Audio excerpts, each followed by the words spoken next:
This video is brought to you by News Voice. The news is broken. Almost all US media is owned by just a handful of big corporations. Fake news is obviously a huge problem as well, and finding something unbiased can be difficult. News Voice is revolutionizing the news landscape. It's an app that gives you a personalized news feed by aggregating major news sites, as well as international and independent media, giving some much needed balance. Each news story shows multiple sources, which are all tagged with their bias and perspective. The news affects almost everything in our lives. What we hear and read shapes which people we trust, what we eat, what we buy, how we vote, even how we think. News Voice is created by its readers, as you can upvote stories that you find interesting so more people will see them. It is essentially a democratized platform for news. Plus, it saves you time. You get all the news and all the sources in one app so that you can be better informed. And it's totally free, which I approve of as I'm Scottish and we don't like spending money. Anyway, get started with News Voice today for free through the link below. It's available on both Google Play and the App Store. Anyway, let's get cracking.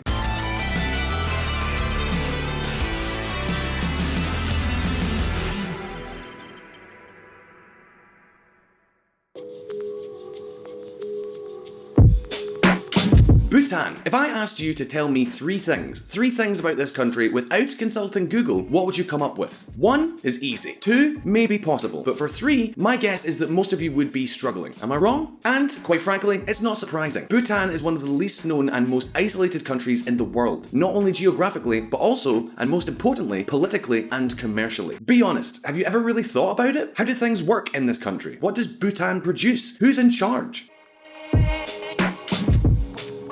Bhutan is a small kingdom located in the very heart of the Himalayas. It is very similar in size to Switzerland, and, like Switzerland, it is also a very mountainous nation. However, that's sort of where the similarities end. With a population 10 times smaller than Switzerland and a level of development that places it among the poorest countries in the world, Bhutan is a kind of hermit kingdom that was completely closed until just a few years ago. Its greatest international achievement? Well, according to its government, being the happiest country in the world. Of course, that's not something we're completely sure about. In this video, we'll go into Bhutan. We'll talk about its society, economy, and political system. And not only that, we're also going to tell you some things that you probably would never have associated with a place that is supposed to be the happiest nation on Earth. Are you coming to Bhutan with us? Let's get started then. Bhutan. Reasons to be happy? Bhutan is a country with such pure air that it could almost be sold in a can, which, let's be honest, we might need to do in the future. And that's because it's one of the most environmentally intact and best preserved countries on the planet. To give you an idea, almost 3/4 of the country is covered in forests, and 60% of the national territory has been declared as protected areas. This includes a natural park, the Sakteng Wildlife Sanctuary, which was basically created for the preservation of the migu, the yeti, the abominable snowman. No, really, they created a national park for the yeti. That's like Scotland making a national park for Nessie. What's that? We did that? Really? That's right though. In this country, they take tradition very, very seriously. In other words, Bhutan is something of a relic from another era, a natural paradise in which tourism was not allowed until 1974, which is coincidentally the era the shirt comes from. And even today, if you want to visit, let's just say that tourism here is very different from anywhere else in the world.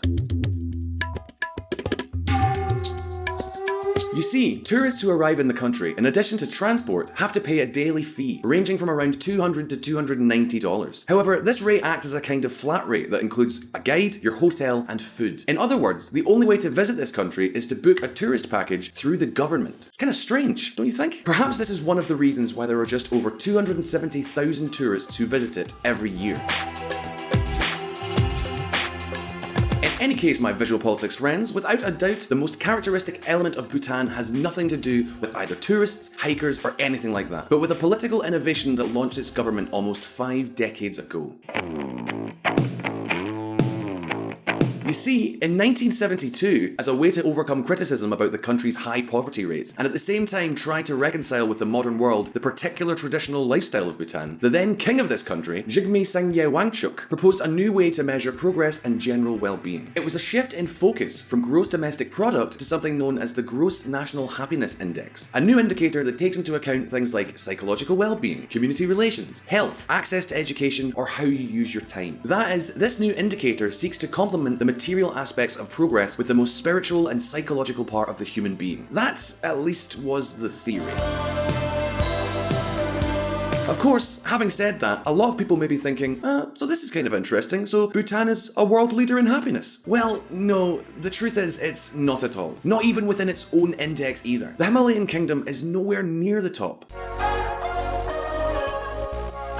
According to the 2019 World Happiness Report, which the United Nations initiative called the Sustainable Development Solutions Network and which presents annually, Bhutan is not even in the top 10, nor 20. It's not even in the top 50 happiest countries in the world. It ranks all the way down in 95th place, just above Cameroon. A position that does not seem to be in line with its image of being one of the happiest countries in the world, nor with the apparent importance they place on this very concept.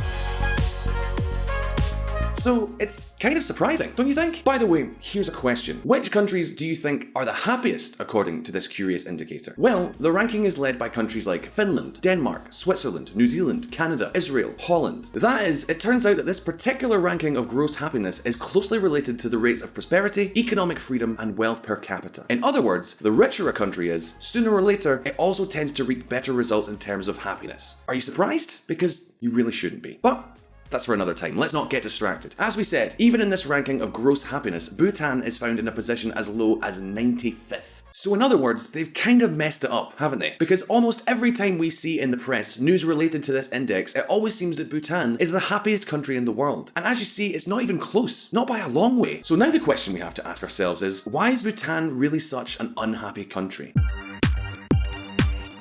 You see, even if this country has managed to double its life expectancy in the last 20 years and is able to put almost 100% of children in primary education, the truth is that things are not exactly going well. Today, a quarter of the nearly 800,000 Bhutanese survive on less than $1.25 a day, which is the amount that is considered to be the extreme poverty threshold. This is why Bhutan always appears on the list of least developed countries that the UN prepares each year.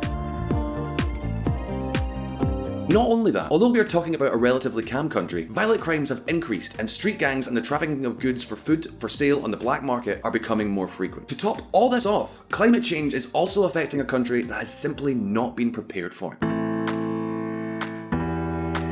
As you can imagine, the change in weather patterns has become a problem in a country that remains very, very dependent on nature. A country where industry is virtually non-existent and where 70% of the population are smallholder farmers. The fact that less and less snow and rain fall, or that they fall more irregularly, causes many crops to be lost year after year after year.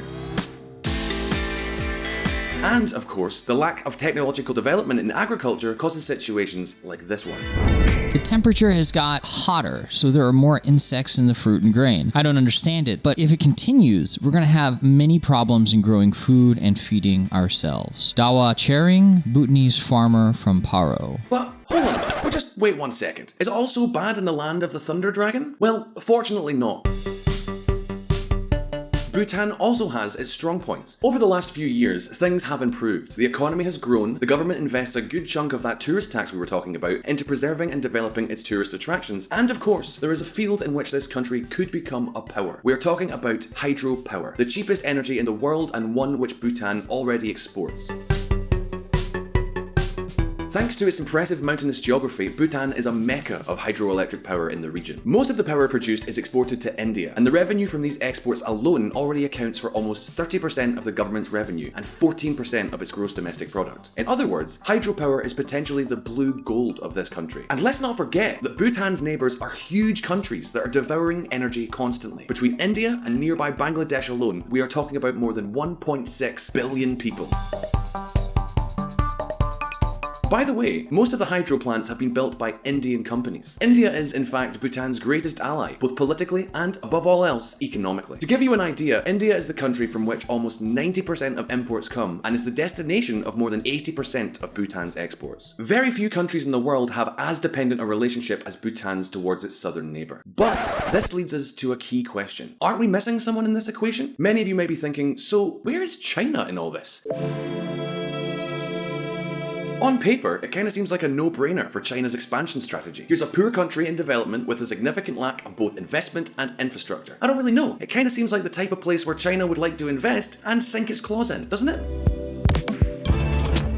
And the truth is that Chinese investments in aid have grown in recent years, especially when it comes to health and education. However, the Kingdom of Bhutan remains faithful to its Indian ally. So faithful that it has even come to reject Beijing's offer to be part of the New Silk Road, the gigantic infrastructure network promoted by Xi Jinping. And although the Chinese presence is gradually being noticed, for example, it was a Chinese company that built the gigantic Buddha Dordenma statue, a statue covered in gold leaf that has become one of the symbols of the country, Chinese presence today remains mostly in the background. But friends, beyond their spiritual or economic peculiarities, there are some things in supposed country of happiness that are never talked about. It's the other side of the romantic Himalayan kingdom. Let's take a look.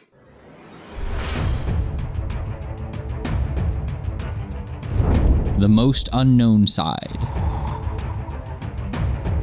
The image that Bhutan conveys to the world is that of a tranquil, peaceful, and above all, placid country. An idyllic Buddhist kingdom in the heart of the Himalayas. And to some extent, it may be just that. However, as we always say here on VisualPolitik, all that glitters is not always gold.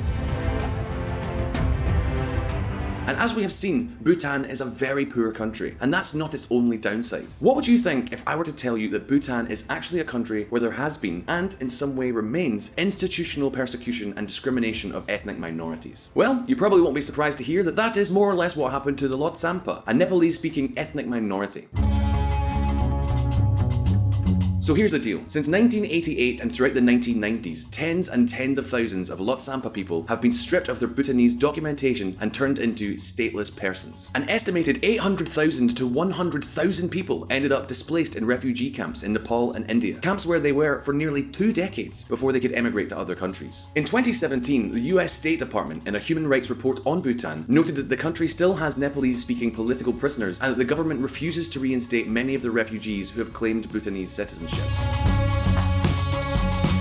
So wait a minute. Are you sure you're talking about Bhutan, the kingdom of the Thunder Dragon? The idyllic country whose government supposedly makes and measures its decisions in terms of general happiness? Well, yes. And the question is, where does this hatred of ethnic minorities come from? While it may be surprising, it is something that has a lot to do with its obsession with maintaining national tradition and culture at all costs. You may never have thought about it, but in a way, Bhutan is one of the most nationalistic countries in the world. So in order to get rid of them, the Bhutanese government determined that the Lhotshampa were no more than newcomers, something like illegal immigrants, despite this ethnic group having lived in southern Bhutan since at least 1620. So the fact is that the group's expulsion came under the Bhutanese citizenship laws of 1958 and 1985. So although many Lhotshampa were given nationality in 1958, many others were unable to prove definitively that they resided in Bhutan before that year, a condition that the later 1985 law rigidly demanded and applied in a totally arbitrary manner. Think about it logically for just one moment. Imagine that you are in a family of peasants who live under the poverty threshold and you basically live on whatever you can grow from the land. You probably can't read or write, and there are no records of ownership of your lands or anything like that. So how on earth do you show that you've been living in that place for decades if the testimony of your neighbours doesn't count for anything? This is the situation, more or less, that many members of this ethnicity experienced. They went from being born and living in Bhutan to becoming illegal immigrants and being forcibly expelled from their own country, something that obviously had consequences. The forced expulsion of tens of thousands of members of the Lhotshampa ethnic group led to an ethnic military conflict that ended up with a confrontation of the Royal Bhutan Army with armed members of this social group. According to the government, just 2 members of the security forces lost their lives. Of course, from unofficial sources, the figure rises to at least 300 deaths and more than 2,000 detainees.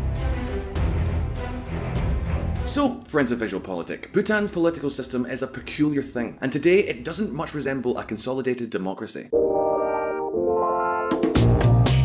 To give you an idea, the first democratic elections were in 2007, and the first government elected entirely by the ballot box in a free election did not arrive until 2011. Before then, basically what was there was an absolutist monarchy in the purest style of medieval feudalism. And of course, it is this recent history of authoritarianism that explains that in many areas of politics and society, respect for human rights or political and social freedoms are not a priority. Listen up.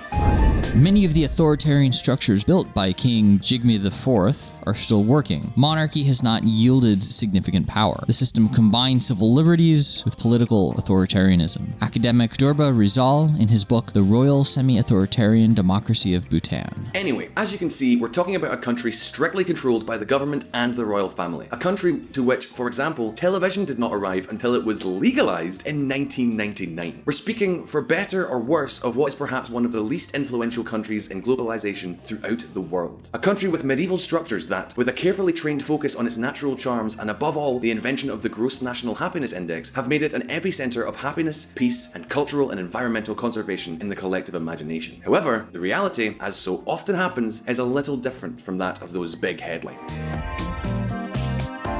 Yet, in recent years, the country has embraced a democratic system. Its economy has grown, and its openness to the world is greater than ever before. And, of course, the Thunder Dragon Kingdom is, and will remain, one of the most enigmatic and captivating places in the world. So, we really hope you enjoyed this video. Please hit like if you do. You can hit the little button down there if you want to get updates on whenever our new videos come out. And don't forget to subscribe for all of our brand new content. Also, don't forget to check out our friends at the Reconsider Media podcast. They provided all the vocals in this episode that were not my dulcet tones. Also, this channel is possible because of Patreon and our patrons on that platform. Please consider joining them and supporting our mission of providing independent political coverage. And, as always, see you next time. If you want to learn more about politics and world affairs and hear some more of my lovely voice, come check out the Reconsider podcast, where we don't do the thinking for you. Find Reconsider at www.reconsidermedia.com or on Apple or Google Play or your favorite podcatcher.